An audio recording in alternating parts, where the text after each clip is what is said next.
Bem-vindos a uma apresentação do canal Bíblias e Parábolas. Neste vídeo, vamos explorar o fascinante mundo dos anjos na Bíblia, começando pela parte 1. Quem são os anjos? A primeira pergunta que surge é quem são esses seres misteriosos? Para responder, precisamos recorrer às Escrituras. No Antigo Testamento, por exemplo, os anjos são mencionados 108 vezes. Eles interagem com figuras importantes como Abraão e Jacó, como vemos no livro de Gênesis. No Êxodo, Moisés também encontra anjos durante sua jornada pelo deserto. Em Êxodo 14:19, lemos: Então o anjo de Deus, que ia à frente do acampamento de Israel, retirou-se e passou a ir atrás deles. A coluna de nuvem também se moveu de diante deles e ficou atrás deles. Ao todo, a palavra anjo ou anjos aparece 32 vezes nos livros da lei, escritos por Moisés. Os anjos são apresentados nas Escrituras como seres celestiais reais, não apenas figuras míticas ou imaginárias. Eles são entidades espirituais com um impacto tangível no mundo físico, assim como os demônios, embora não os vejamos. Eles estão ao nosso redor e têm uma presença poderosa. Apesar de invisíveis, os anjos de Deus têm um impacto dinâmico e surpreendente. Eles podem tocar as pessoas e até mesmo destruir reis. No Antigo Testamento, vemos que Deus designou um anjo para acompanhar Moisés ao Egito, e esse único anjo destruiu uma nação inteira. A invencibilidade é uma característica marcante dos anjos de Deus. Esse atributo os diferencia dos demônios. Apenas as hostes celestiais se destacam em força. No Salmo 103:20, está escrito: Bendizei ao Senhor, seus anjos, que se destacam em força, que cumprem seus mandamentos, dando ouvidos à voz da sua palavra. Houve uma guerra no céu, liderada pelo anjo Miguel, em que os anjos de Deus lutaram contra Satanás e seus seguidores. Segundo o livro do Apocalipse 12:7-9, Miguel e seus anjos lutaram contra o dragão, Satanás, que acabou sendo expulso do céu, juntamente com seus anjos. Essa passagem demonstra que os anjos nunca falham, sempre prevalecendo sobre as forças do mal.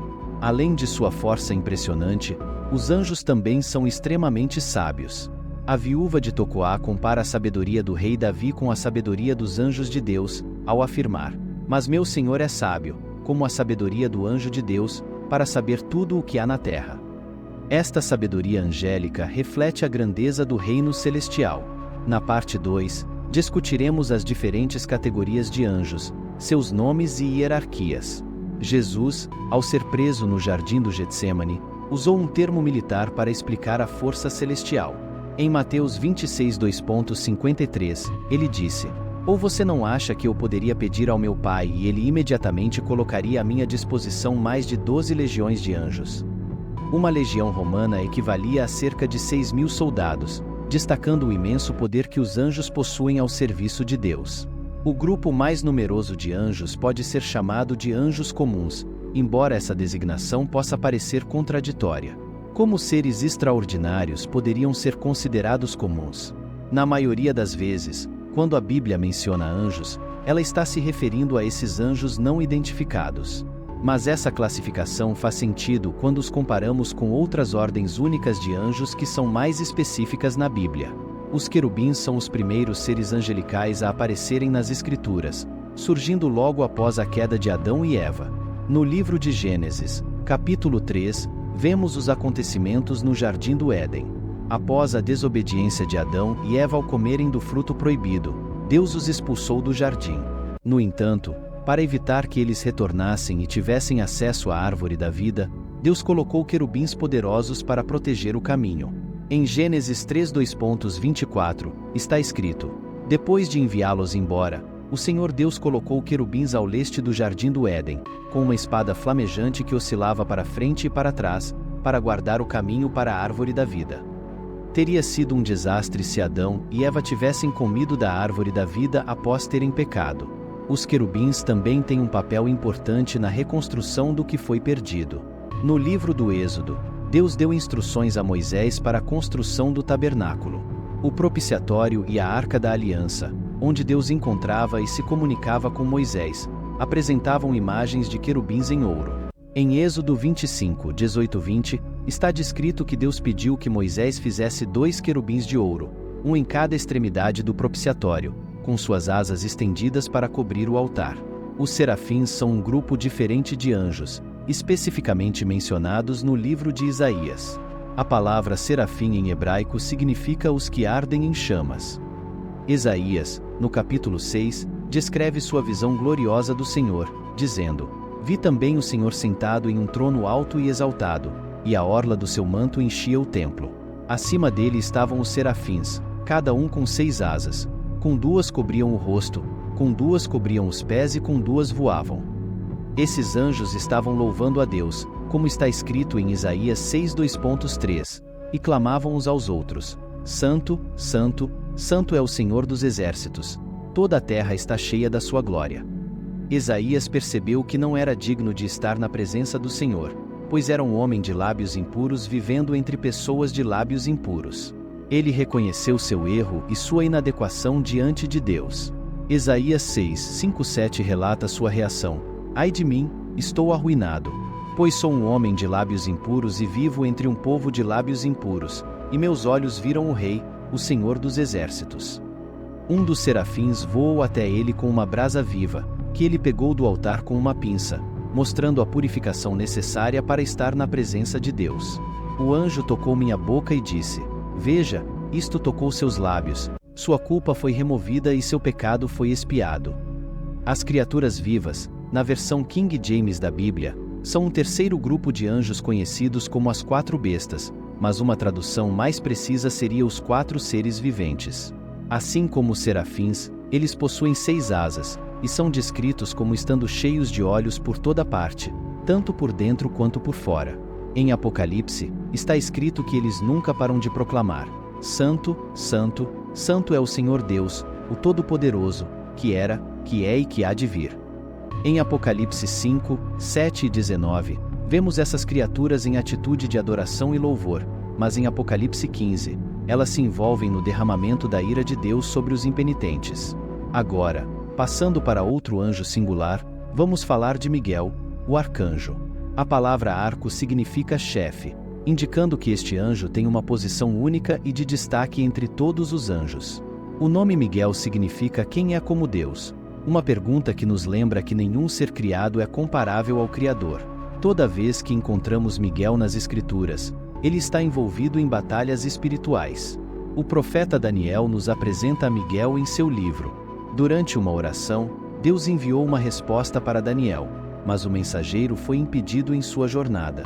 Em Daniel 10:13, lemos: Mas o príncipe do reino da Pérsia me resistiu por 21 dias, mas Miguel, um dos principais príncipes, veio me ajudar. Miguel precisou lutar para que a mensagem de Deus chegasse a Daniel. Sempre que Miguel aparece nas Escrituras, é em um contexto de luta espiritual.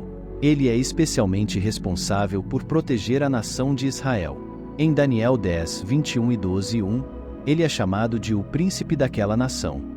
O livro de Judas, no 9º versículo, menciona Miguel como arcanjo e relata sua disputa com Lúcifer pelo corpo de Moisés. Com a ajuda do Senhor, Miguel venceu essa batalha. Ele é um dos principais heróis de Deus. Além de Miguel, outro anjo conhecido é Gabriel, cujo nome significa poderoso de Deus. Gabriel é um mensageiro enviado para trazer revelações importantes, como vemos no livro de Daniel. Em uma das visões de Daniel, o profeta estava tentando entender seu significado quando ouviu uma voz que dizia: Gabriel, explique a visão a este homem. Esses exemplos nos mostram que os anjos desempenham papéis diversos e importantes no plano de Deus, seja para louvar, proteger ou transmitir mensagens cruciais para a humanidade.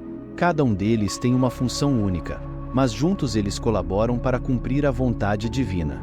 Explique a esse homem o significado da visão. No Antigo Testamento, Gabriel é visto como um anjo mensageiro, especialmente em conexão com questões do reino.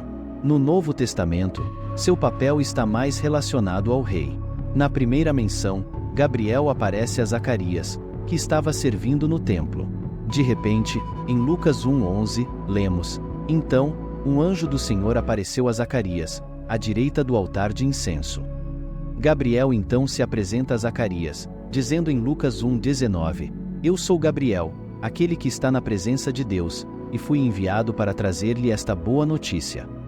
Esta boa notícia era sobre o futuro nascimento de João Batista, o precursor do Senhor Jesus. O mesmo Gabriel foi enviado a uma cidade chamada Nazaré, onde, em Lucas 1:27, é dito que ele apareceu a uma virgem chamada Maria, que estava noiva de José, um descendente de Davi. Gabriel tinha uma mensagem incrível para Maria. Ela conceberia e daria à luz um filho, e deveria chamá-lo de Jesus. Ele seria grande e seria chamado Filho do Altíssimo, e Deus lhe daria o trono de Davi. Gabriel, portanto, trouxe a mensagem sobre o futuro reino e sobre o rei que viria para governar. Por outro lado, temos Lúcifer, o nome original do anjo que se tornou Satanás. Em Isaías 14:12, lemos: Como você caiu do céu, estrela da manhã, filho do amanhecer. Você foi lançado à terra, você que derrubava as nações. Lúcifer caiu do céu por causa de seu orgulho e ambição, perdendo seu lugar nobre. Agora, ele opera aqui na terra, onde Jesus o descreve como o príncipe deste mundo. Em João 12:31, Jesus diz: Agora é o julgamento deste mundo, agora o governante deste mundo será expulso. Esta terra em que vivemos está sob a influência de Lúcifer. Lúcifer tem muitos nomes que refletem aspectos de seu caráter maligno. Além de Satanás, ele é conhecido como Diabo, e em João 17:15, Jesus se refere a ele como o maligno. O livro de Apocalipse usa outros nomes para Lúcifer, como grande dragão, velha serpente, destruidor, acusador e enganador. Além dos anjos mais conhecidos, há categorias menores de anjos mencionadas na Bíblia, como os santos e os vigilantes. Nabucodonosor, rei da Babilônia, em uma visão relatada em Daniel 4:13, disse: Enquanto eu estava deitado na cama, vi em minha visão um vigilante, um santo descendo do céu. Daniel 4:17 acrescenta que a decisão foi tomada pelos vigilantes e a ordem dada pelos santos, para que todos saibam que o Altíssimo governa o reino dos homens e dá-o a quem ele deseja.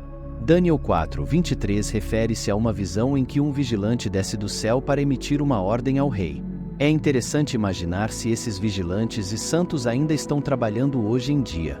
No próximo capítulo, vamos explorar o propósito dos anjos e como eles atuam no plano divino.